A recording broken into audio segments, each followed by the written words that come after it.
Kemenkes merilis data Rikesdas pada tahun 2013 di mana gangguan pendengaran pada usia kurang dari 5 tahun sebanyak 2,6% dan 0,09% diantaranya mengalami ketulian. Prevalensi gangguan pendengaran pada kelompok usia lebih dari 75 tahun sebanyak 36,6%, usia 65-74 tahun sebanyak 17,1%, dan pada kelompok usia 5-14 tahun dan 15-24 tahun sebanyak 0,8% yang mengalami gangguan pendengaran.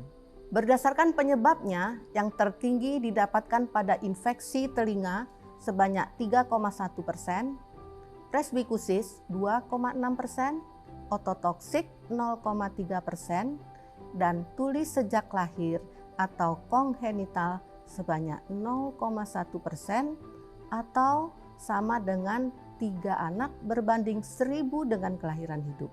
Dan juga kita menemukan adanya tuli yang diakibatkan oleh paparan bising. Data-data tersebut menunjukkan bahwa gangguan pendengaran masih menjadi permasalahan kesehatan masyarakat di Indonesia.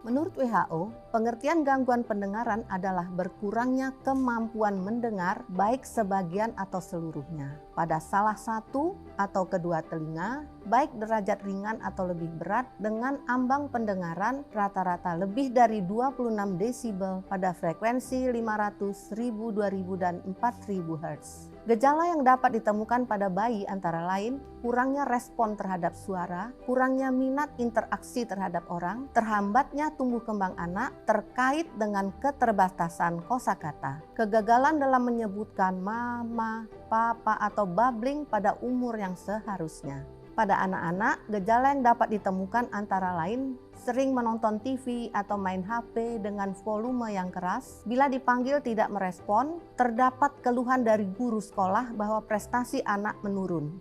Pada usia dewasa yang ditimbulkan akibat gangguan pendengaran antara lain, suara atau perkataan dia menjadi pelan, selalu menyetel suara TV dan musik dengan volume keras. Gejala awal sering didapatkan adanya telinga berdenging atau yang kita sebut tinnitus, kesulitan mendengar perkataan orang lain dan salah menangkap hal yang dimaksud, terutama ketika berada di keramaian yang kita sebut dengan cocktail party deafness. Kesulitan mendengar suara konsonan seperti kadang-kadang padar menjadi sadar, cucu menjadi susu, dan perlu berkonsentrasi keras untuk mendengar hal yang dikatakan orang. Berkomunikasi dengan nada tinggi ke lawan bicara dan sering meminta orang lain untuk mengulang pembicaraan, berbicara dengan lebih jelas, pelan atau keras. Dan sering kita temukan bahwa orang-orang ini akan menarik diri dari situasi sosial.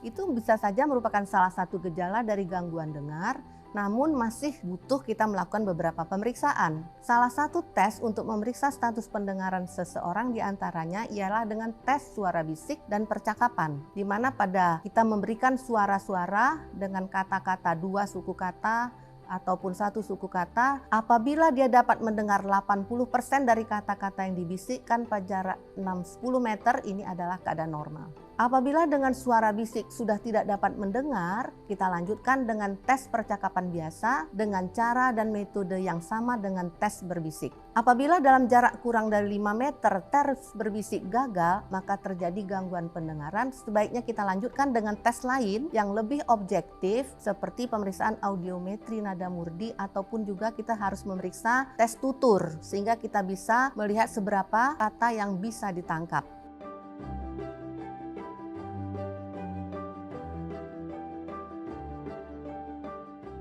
Presbikusis ini adalah penurunan pendengaran yang mengiringi proses penuaan yang biasanya terjadi pada usia lebih dari 60 tahun. Di Indonesia, 30-35% orang yang berusia 65-75 tahun mengalami presbiakusis. Presbikusis ini dapat terjadi akibat perubahan degenerasi pada telinga dalam, jadi seperti sel-sel rambut dari Corti, dan faktor resiko yang mempengaruhi terjadinya ini antara lain lifestyle, ya, sering mendengar paparan bising, usia, jenis kelamin, genetik, hipertensi, diabetes mellitus, hiperkolesterol, dan merokok. Melihat faktor usia merupakan salah satu faktor yang tidak bisa dikendalikan, kemungkinan setiap orang akan mengalami presbikusis, akan tetapi bisa diperlambat waktunya dengan mengendalikan faktor-faktor resiko yang saya sebutkan tadi.